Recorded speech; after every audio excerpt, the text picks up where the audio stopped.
Hey, everybody, welcome to today's episode of Talking Serverless. My name is Paul Chin Jr., I'm your host.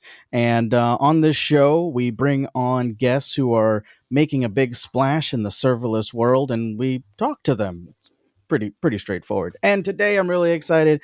We have Anton Babenko. He is the creator and maintainer of Serverless.tf.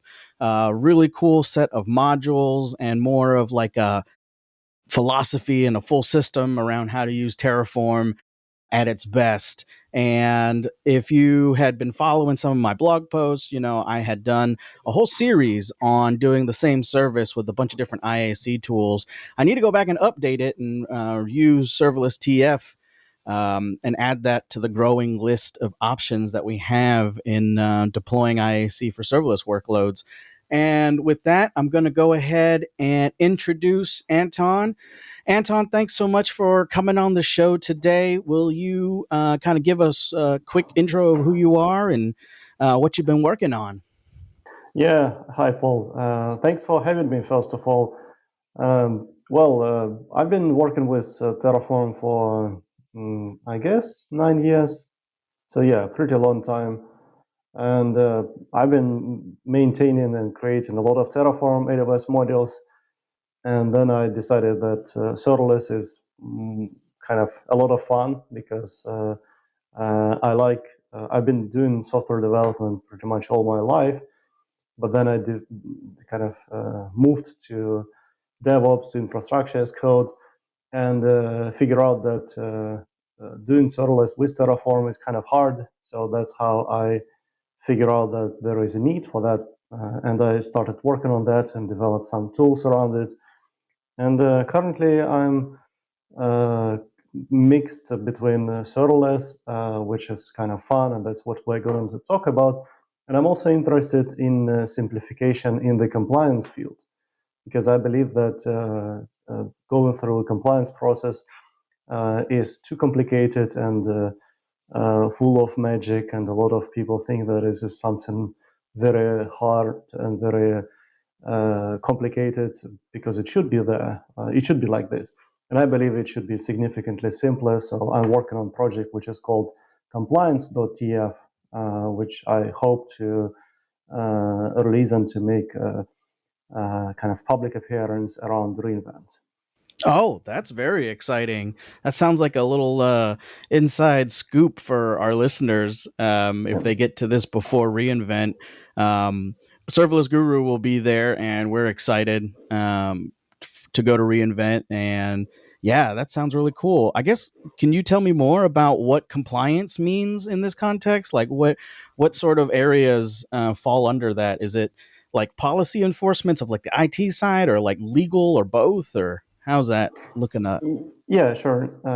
In the sense where I'm focusing is infrastructure as code, provision infrastructure resources.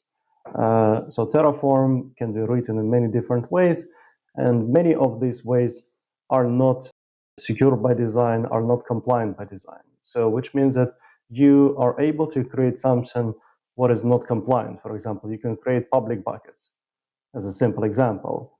And tool and approach which I'm developing is going to reduce amount of work which you can create in non-compliant way. So if you use compliance TF solutions, you will not be able to create something what is going to be corrected later on. That's interesting.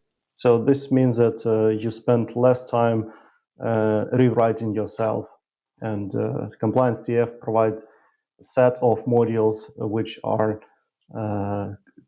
which contains some hard-coded values and some other restrictions, which means that if you use them, your infrastructure will be less of a hassle later on when you decide to go through compliance process, and auditor will tell you the same things which which you should have known when you created it in first place.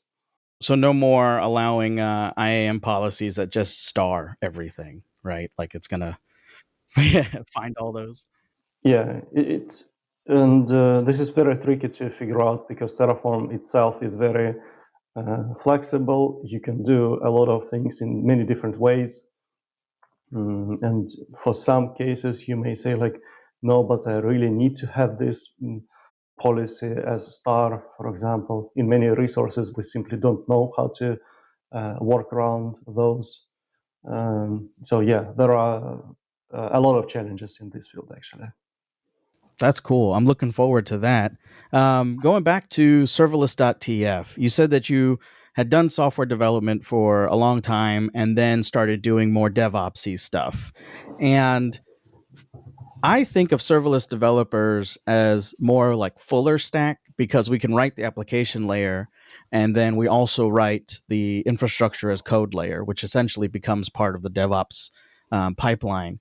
Can you tell me what it was like sort of early on in that transition when you were first starting to work with Terraform, and tell me about like the kind of possibilities that you saw in Terraform before you even really started putting together serverless TF? Like, how did you bring your software training to DevOps?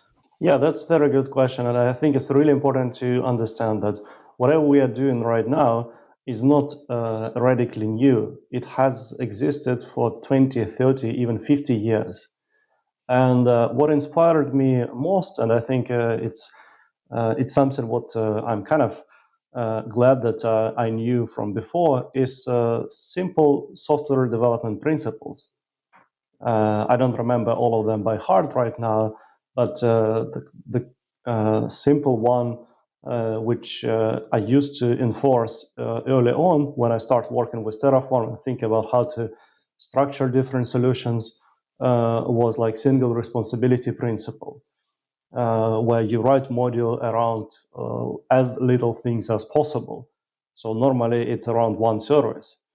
And then you think, okay, who are going to use it? So you expose sort of output from this module to be consumed by something else.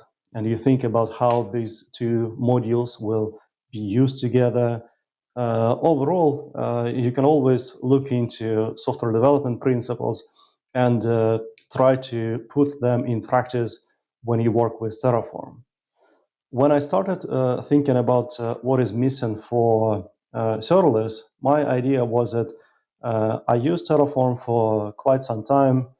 Well, I don't know how many years before that, and I realized that it's good for traditional set of infrastructure.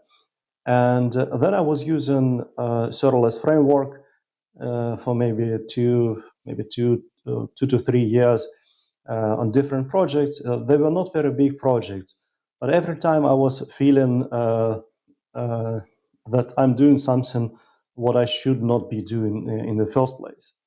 Over many years, I realized that I understand how AWS works, how services work, how to connect them together. But then I was spending time, like a lot of time, fixing dependencies, looking into plugin issues, updating something in JavaScript, which I patiently hate pretty much every day, every moment of my life when I need to deal with. And I realized that there has to be kind of look from like a little bit higher level and figure out what I want to do. And it turned out that all I wanted to do was to have infrastructure management layer and application building thing, like to build my package somehow, to install dependencies, to do something around it. And I was never a front-end developer or JavaScript developer. So when I looked into serverless framework, I was like, oh my God, suddenly I need to become expert in one more tool. So I was already like full stack developer, and now I need to learn internals of it in order to be able to use it. Documentation was okay, examples were okay, but still there were a lot of cases where I thought that I'm doing way too much. And slowly but surely, I realized that all I wanted to do is just to figure out how to connect my application development flow and my infrastructure management flow together. Apparently, it was almost impossible for me to do using serverless framework or CloudFormation. which was used inside of serverless framework at that time. And quite natively, I bet pretty much on Terraform and figure out that the motivation behind Serverless.tf can be let's just try to make it simpler to do two things: manage infrastructure, which we already know how to do, and build infrastructure packages or application packages and connect them together. Connecting them together means establish some dependencies. Let's say my Lambda function resource depend on application package, put it this way, which means that Terraform will be able to understand that it has to create package first, put it in S3 or whatever, and then refer this URL inside of Lambda function resource. So that was exactly how it started.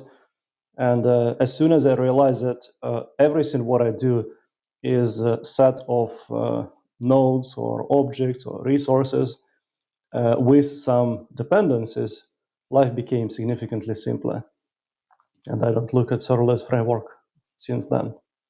Yeah, on some projects, we'll have clients that do a mix, right? They have a mix of infrastructure tools, serverless framework plus Terraform.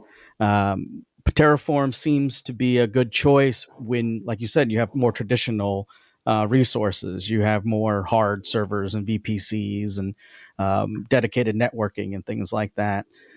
When did you have the best practices TF blog out already when serverless TF came out, or which one came first? No, Terraform best practices came 2018, and serverless TF was in 2021 or 2020, I don't remember. So Terraform best practices were already like one bet towards.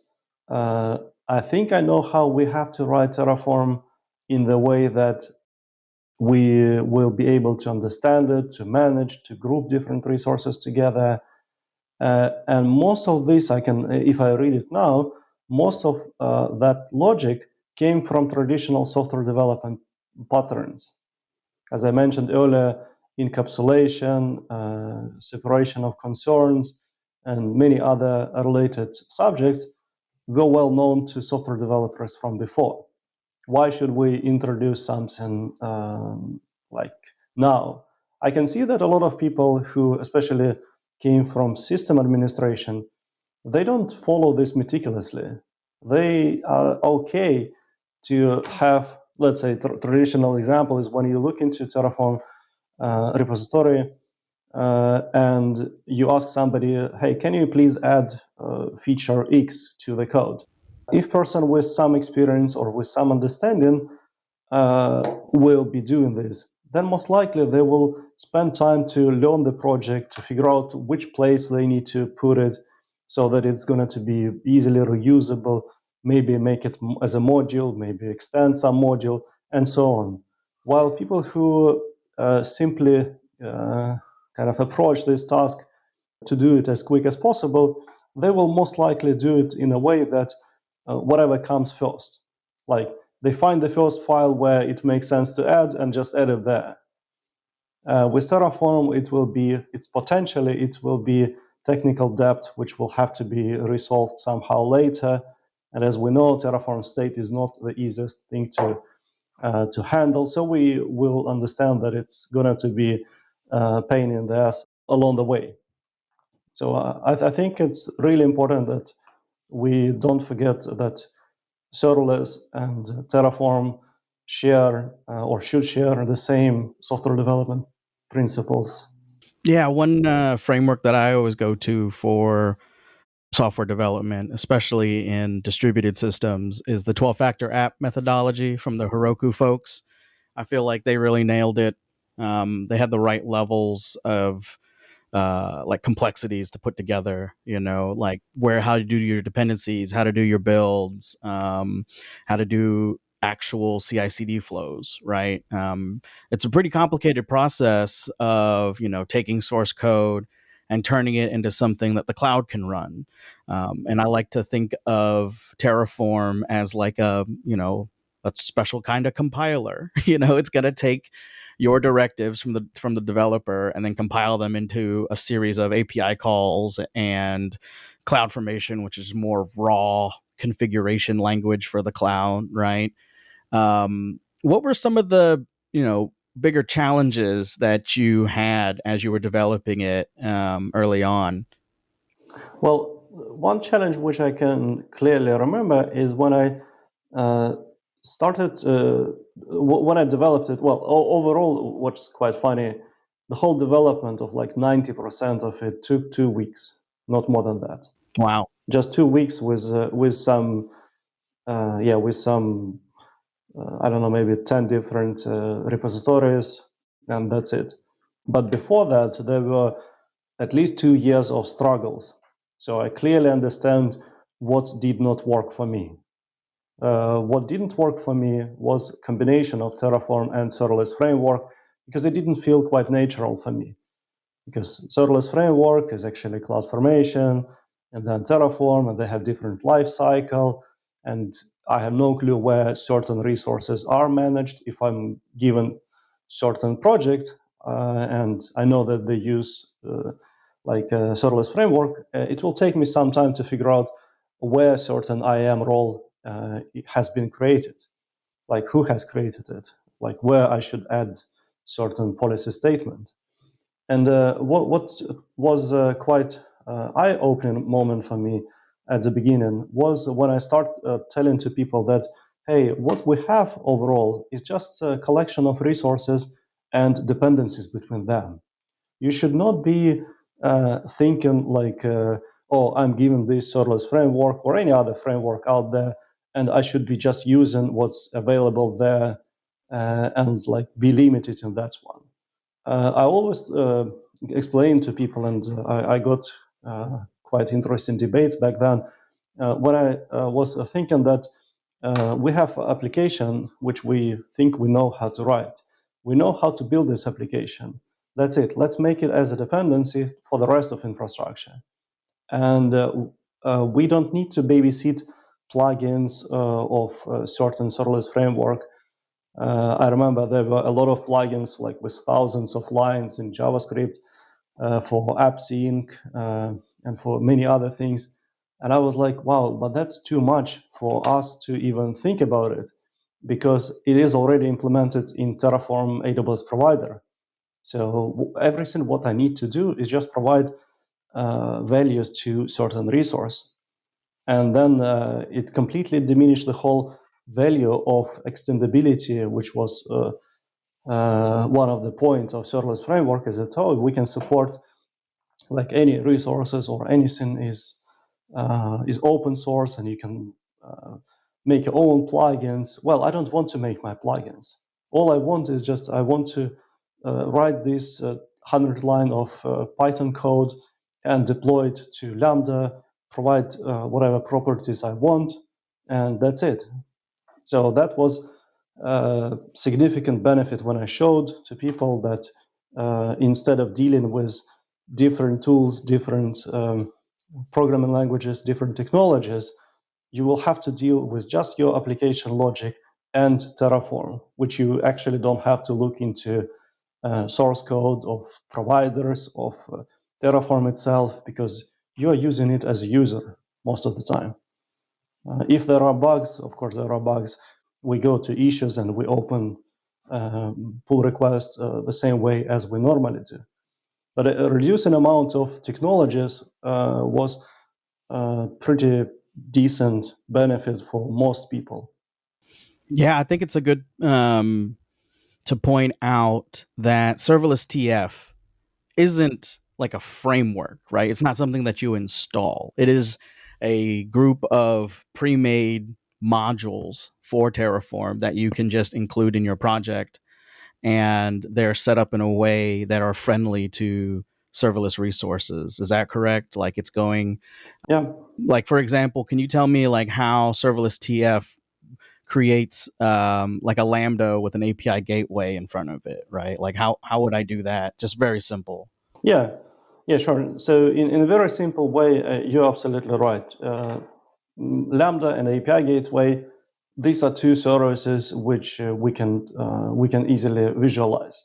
We have to write our application code, and we have to put application code source path along with optional build commands to Terraform configuration. So Terraform AWS Lambda module understand what it should do in order to build certain package of your application, and what kind of properties of the Lambda service it should configure.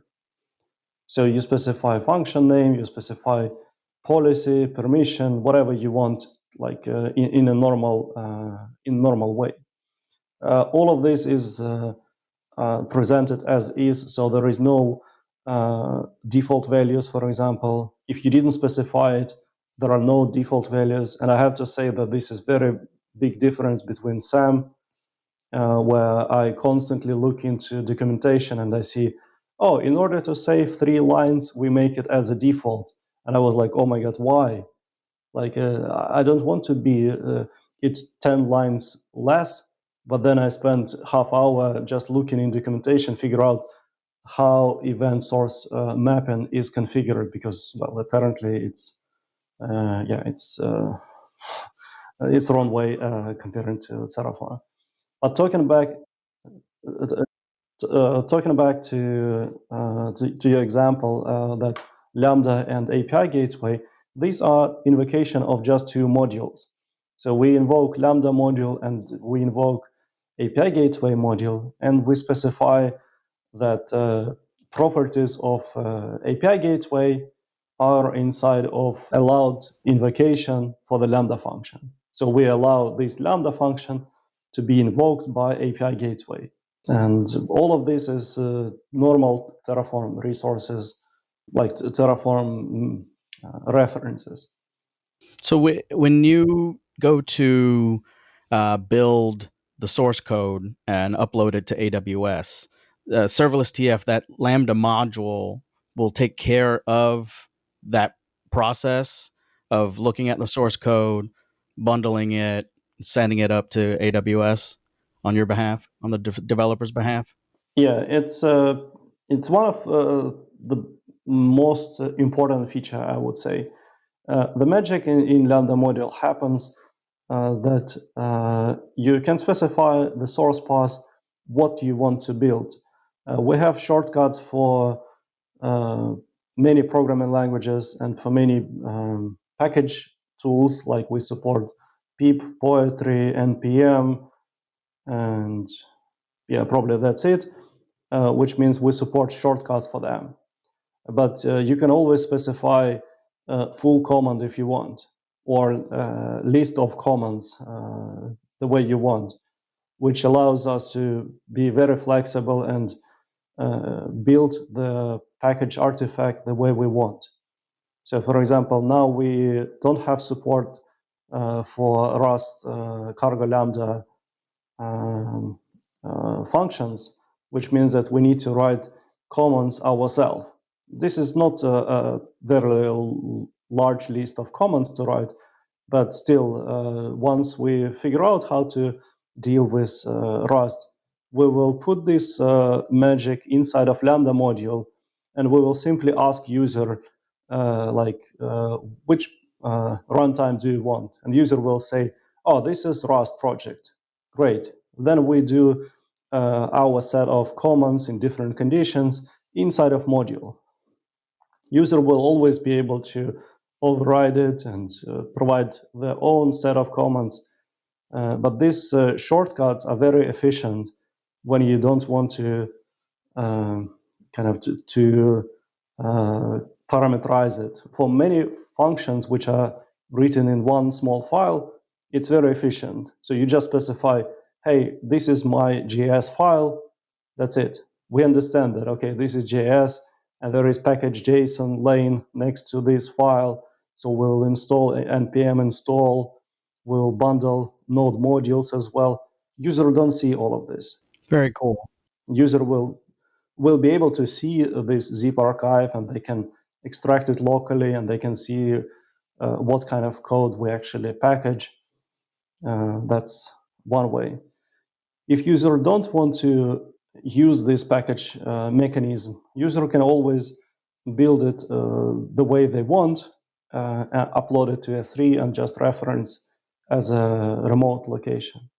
Sure. We also have support, which is very cool, for building in Docker, which means that we can build for pretty long time. We could build for different architectures and for different operation systems. Yeah, it was available long time ago. Could you tell me about sort of okay? So now that we've got serverless.tf, and I like it, I think the thing that I can say about it is that it is efficient, right? Like it is very terse because it's Terraform. It doesn't have an extra layer like a CLI tool that you would need to use. So to contrast that with, we've already kind of talked about serverless framework and how you had struggled with it and you kind of passed it over and came up with a more native Terraform way. Maybe I get your hot take because of how much you love JavaScript, you said, about CDK, right? CDK is coming up and it's gotten very popular. A lot of people really like it from the software side. They feel like it gives them the extra flexibility to do things programmatically. But I wanted to hear your take on like CDK and how that tool is shaping out because I'm sure you keep your eye on other um, possibilities. Yeah, well, I was very excited when CDK came out several years ago. I was paying attention since early releases of CDK and Terraform for CDK, or CDK for Terraform. I will never remember this name. And uh, I like that CDK came with strong need, because people who are using CDK, they were struggling with CloudFormation, sorry.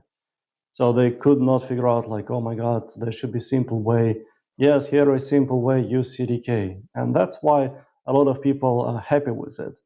But if let's say we forget that the magic which CDK does, and if we forget and never have to look into CloudFormation, I would think that a lot of people, given multiple options, would prefer that they don't have to write all this logic which they're currently writing in CDK, especially level 0, 1, or even 2 type of constructs.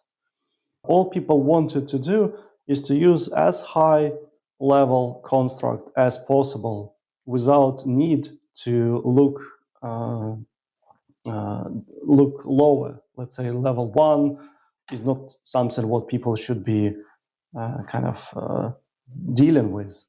And with Terraform, especially with Terraform AWS modules, my kind of wish is that people don't have to look into internals until it's absolutely necessary.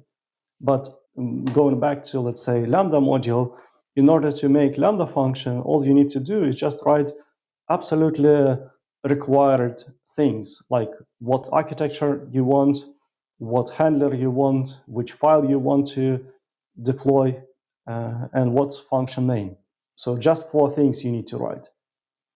You don't need to kind of to provide like, oh, by the way, you need to go and become PhD in IAM. Like, oh, we need to know like the whole spectrum of all these features. No, we don't need to do this.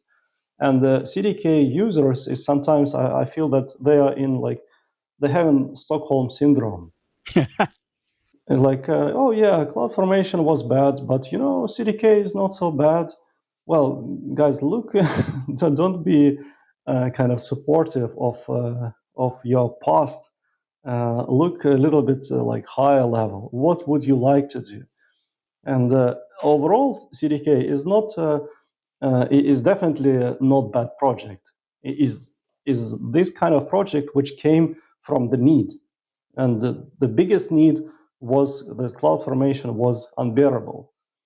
And when CDK came out, then people were like, okay, yeah, that's actually not so bad. Sure.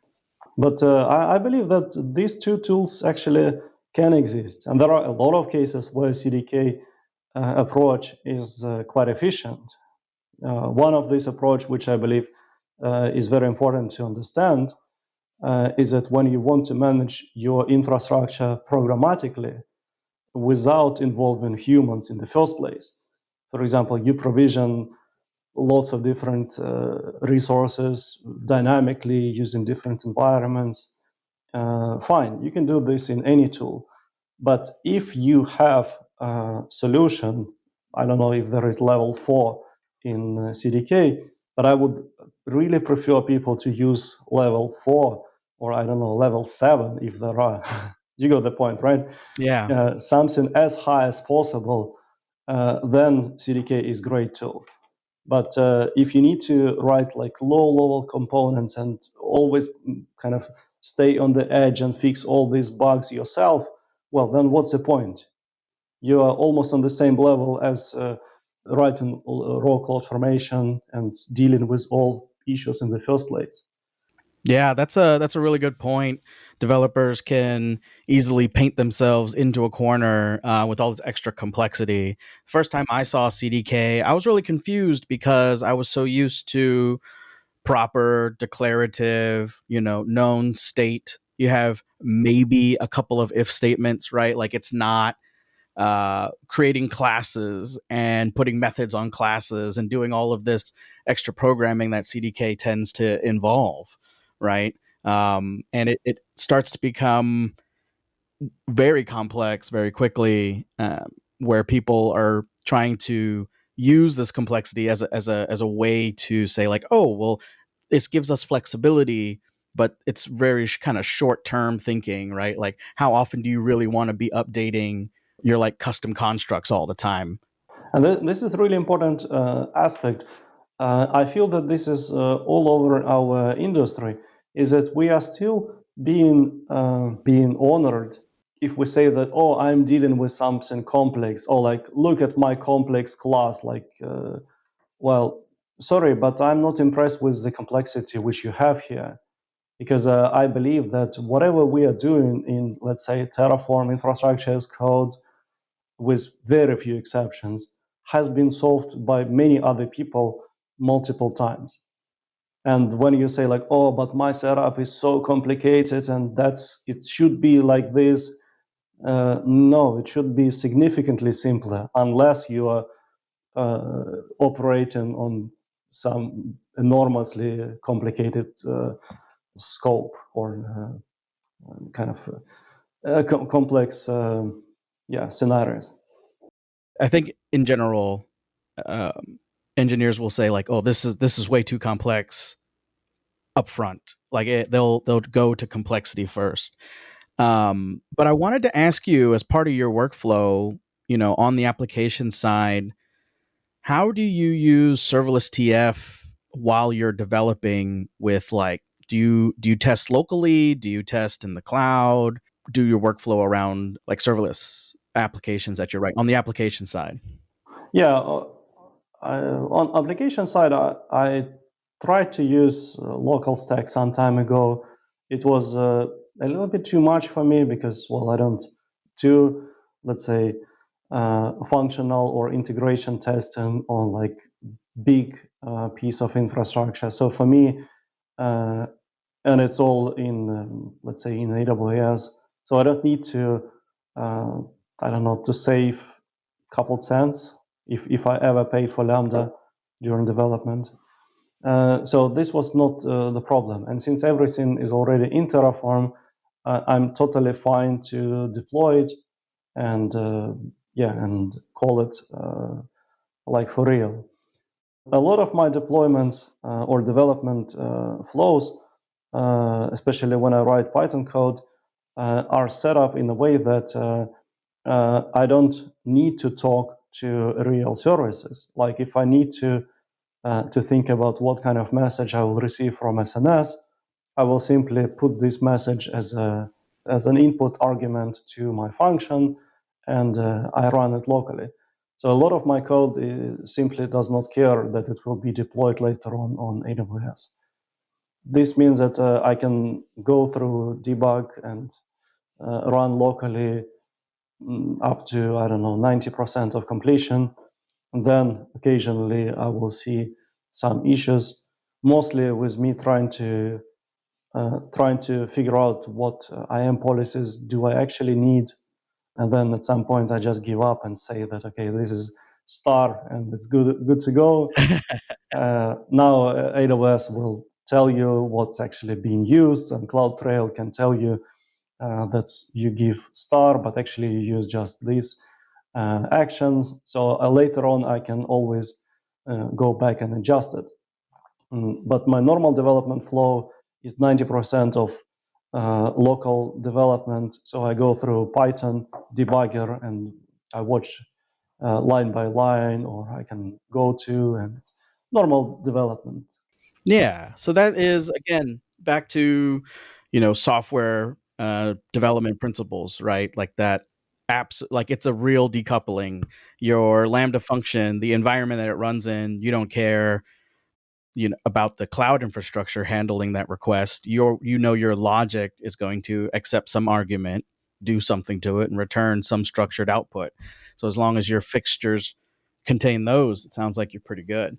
Yeah, and also my recent experience, like yesterday, I was writing Lambda function with JavaScript, and oh my God, I'm so glad that Copilot knew what I wanted to do.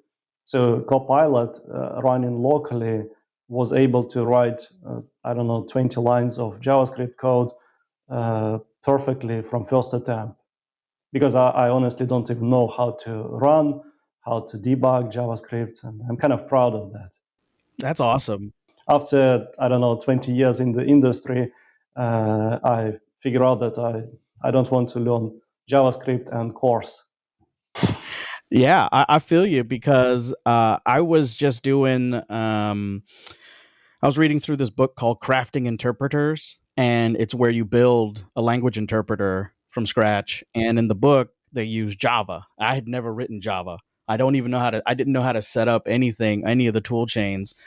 But I plugged it into my AI, and it started spitting out enough to where I got it working. And then I started following the tutorials, and from my side, I was like, man, Java is a typing exercise. You have to type so many things in order to get it to work. But I personally love JavaScript because of how reckless and wild it is. Like you can just do anything. Like types are a suggestion.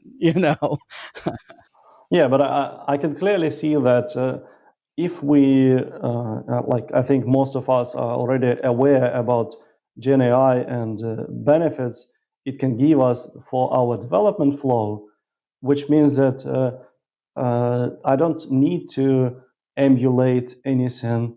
I can just write code, and Gen AI tool will be able to figure out that my code will do what I want it to do. I can ask question, uh, especially if this is language or project which I'm not familiar with. I can ask questions, and I can ask what certain exception means. And like in my case, it gave me significantly better output that when I asked Amazon Q in console, because Lambda failed, and Amazon Q said like, oh, I can help you debug this issue. And I was brave enough to ask for a suggestion for Amazon Q. And what Amazon Q gave me as a response was just rephrase of the same error statement, which was so funny. It's like, yeah, I can translate it in 5 different ways myself. But what is actually the problem? So Copilot running locally is significantly better experience than deploying it locally, running it, wait for some time, and then what? Then anyway, you will write code locally. Yeah, I find it fascinating because everyone is using some generative AI, and everyone's got their own personalized workflow for it. I think everybody has. It's so broad that I think everybody right now is still doing kind of what comes up best for them. And given all of these technology choices, given all of what we know about software development, I wanted to ask you a bit about more human side, which is maintaining this serverless TF, dealing with the community, talking to people in the community. Like you'll be at reInvent unveiling a new project, and tell me about how you approach the community, how you are, going through issues or using feedback, or something that you didn't expect to come from your users. That's pretty big topic, I have to say, because over how many years? Since 7 years, 7 or 8 years already, I'm maintaining Terraform AWS modules, and there were a lot of requests from people without clear understanding what are these things. They try to, like, especially at the beginning, people try to have, let's say, some free implementation of their specific needs. This is not definitely part of the library. So it's your internal or your task is to take this library and put certain values or figure out how to use this library. But library itself should not implement specific cases. And a lot of people were like really disappointed that, oh, you didn't take my pull request here because, well, because I explained that it was not generic enough. It was very specific to their case. But also a lot of cases, people ask like, why there is no support for a REST API gateway? And my response is that implementing a REST API gateway module in Terraform is a time-consuming thing. I will spend probably 3-4 days working on it. And currently, I have not seen any customer, or I have not used the REST gateway for any of my commercial projects. So I don't want to do anything for free, put it into open source, and that's it. I live from this open source stuff. So which means that all, without any exception, Terraform AWS modules were developed at least for one or two or multiple or hundreds of different customers of mine who requested this thing, and I develop it. Develop something and maintain it, it is more work than just write it once and forget about it. That's what most people do. They write something for their specific case, put it into closed sourced or private GitLab for their enterprise, and that's it. What I do is kind of proactively see how certain things will be updated, what will have to be improved, and how we have to do this. So it's a lot of work. That's why I don't develop things, and that I don't accept things for later maintenance if I have not used them myself, like for anything. And when I ask people, like, okay, you want to have let's say REST API gateway, it will take me at least 4 days. Would you sponsor this? And then we do a lot of good things. So community will have this module for next generation. You will have it for your own need, and I will get paid for this. Then people say like, oh yeah, but that's no, we can write it ourselves. Okay, I know at least of two, maybe even three companies who reached out to me over this period about REST API Gateway. So I can assume that they have three almost identical copies of REST API Gateway module behind the fence, behind their firewall for their own need. Yeah, if people want to be really good citizens, then they can hire me. That's right. Yeah, this current world of open source tools and VC backed companies releasing open source tools in the hopes that they create a platform that will hook all the developers for the rest of their life, right? Um, I love that Serverless.tf has a very stated goal. It is efficient. You get what you get, and you know that it's going to be battle tested because, like you said, you're only implementing things at a high enough level that it can be used generally, right, as a general solution.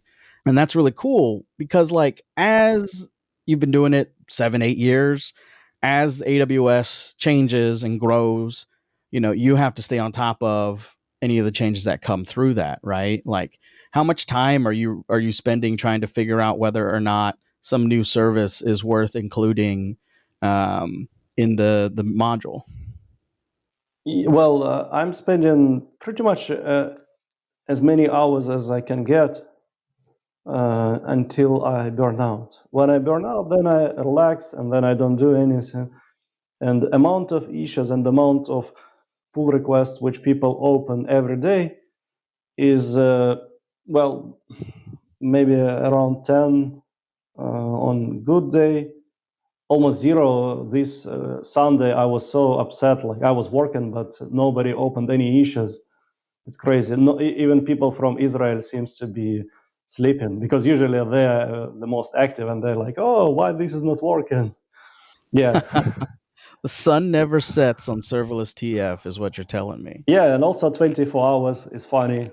I live in Norway, and when I want to go to bed, then somebody from US say like, oh my God, this is not working, we need to fix it. It's not so often right now, but it was quite often a few years ago. I hope we fixed a lot of issues over this period. I think that's why you are lauded as an AWS hero, and the serverless TF's solution is actually included in the official AWS docs, right? As like, if you're going to use Terraform, you're going to use these serverless modules, use this, and it points directly to your repo, which is really cool. Um, what's coming up then for the future of Terraform and serverless? Because didn't Terraform just change some things, or is it really not that big a deal? What was your reaction to that? No, no, it's not big of a deal to even think about it. I mean, the license has changed for one specific thing, for the way how you run Terraform in CI, I mean in CI/CD process, and whether you charge for it or not. That's it. You can run Terraform in your own CI/CD pipeline on your own thing, or for anyone else if you don't charge for it. So that's it. This is the only thing which has changed, which is quite logical, and I completely support it. What I think is going to change, and this is something what I have, like when I was thinking about this multiple times, I'm a little bit kind of upset that it has not even moved the needle over the past many years. It is still terribly complicated. Whatever we do with serverless, like for more than a couple services in integration, it's terribly complicated. It's like, yes, we say that we need to write just focus on just our application code and that's it. But at the end of the day, we still need to have an overview of what we have created. Like even if I look on Terraform projects, I can see that, let's say, 70 resources are created. And it's not very big. It's like a lot of policies, a lot of roles, a lot of different resources, a lot of connection between these resources in different ways. It's very hard. Like one of the challenge and one thing which I really, really want to improve is that we have significantly better understandability of what we have. Serverless potentially simplify it because we say like, oh, you don't look into servers, you don't look into patching, you pay for what you need. But at the end of the day, I still have enormous amount of things, enormous amount of different parameters and properties and relations. And somehow, I don't want to say that App Composer is a great tool, but something like App Composer is essential for anyone dealing with serverless, whether with Terraform or without Terraform, is really important. Because every time when I, like even now, I'm writing some serverless integration for AWS Marketplace. And so when users buy through Marketplace, there are like maybe 20 different services integrated together, like all of this serverless. But an overview of what I have developed or how it's going to be used is simply missing. And to fulfill this gap, I need to go to traditional whiteboard and put like old fancy diagrams. I don't want to do this. I really want some tool to scan my whatever Terraform code or my existing infrastructure and tell me what is there. Like understandability and overall like observability of serverless has not simplified at all in 10 years, or not in 10 years, in like 4 years when I. That is very true. We can create just about anything, and it can be done with just a few lines of Terraform. And then you realize you've created a bunch of stuff, and you just hope that all of your modules are nested correctly. you know, you just sit back and think, okay, hopefully it'll all resolve all the way back to the first call. And that bit of complexity, oh man, I think that's the job, right? Like we have to be the ones with our human brains to put the right box around that set of services and around that set of resources. And for people who are new to the cloud, it is very daunting when you look at an AWS and you say, "Oh, yeah, just a Lambda function. Just worry about your runtime code." But then that Lambda function needs a trigger. It needs policies, like how to access them. It needs lifecycle policies. It needs all this other stuff um, that I guess we just maybe like traded picking Linux distributions for knowing which policies we want to add. I don't know if they're the same or not, but I think there are some people who are trying to create this like unified look of resources so that you can sort of see your infrastructure at a glance. Yeah, there are a few projects in this field, and I'm surprised at amount of these projects who were claiming. I'm kind of affected by this as well because I was working with some projects in the past, but then we realized that it's pretty much impossible to sell it to people because it was not highly appreciated enough. And with App Composer being released, but far from being practically useful, I can say that we have not moved the needle enough. Well, that's a challenge out to our community and listeners. We need some collaboration and extra brain juice poured onto this problem of observability and being able to look at your actual architecture from the code, because we've defined it all, like everything's there. It's just it's a bit hard to walk all those nodes in a tree that can output something that makes sense. Yeah, I want to just say that I really hope that guys from System Init or System Initiative are going to improve this because the approach which they have for handling infrastructure is is rather different from traditional approaches we've been seeing and practicing over many years. So yeah, I hope for anyone who doesn't know what they do, go to systeminit.com and see their videos. And yeah. Nice shout out. I'll have to check it out myself. Systeminit.com. Time to rebuild DevOps. Awesome. Well, that is my takeaway for sure from this conversation. And then, Anton, we've been talking for almost an hour now, and I've really enjoyed our conversation. And, but I wanted to ask you a really, you know, important, hard hitting question, right? Now, this is the real journalism coming out. Anton, what item have you bought for under $30? I guess $30 US.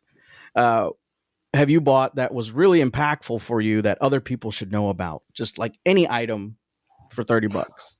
I think it's really easy because I'm looking at my tripod, which currently holds iPhone. And without this device, I don't know how I even existed before, honestly.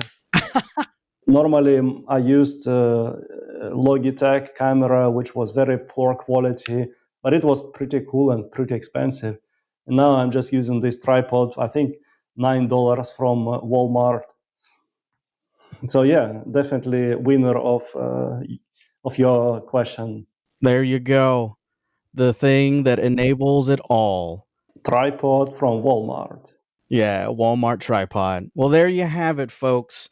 If you want to be a thought leader and then consistently on podcasts and talk shows and interviews, you got to get yourself a good tripod for your camera. There we have it. There we have it. Awesome, awesome, awesome. Well, Anton, thanks so much for being here. Is there anything else that you want to shout out? Where can people find you? What should they message you about? Where should they go? Yeah, well, I'd like to mention that I will be speaking about Serverless.tf at AWS reInvent. So it will be potentially a practical session. I mean, potentially because we have not prepared it yet. I will be speaking with Anton Alexandrov from AWS on pretty much the same topic, Serverless.tf, and yeah. And other than that, yeah, I'm really thankful for everyone who are using Terraform AWS modules. And yeah, overall, there were more than 1 billion of downloads already. 1 billion downloads. Wow. Yeah, I guess there are quite a lot of people who downloaded it and put it behind firewall as well, or used it for inspiration. So it's pretty large amount of people who are using it. That's awesome. And yeah, probably the very last thing is just if you want to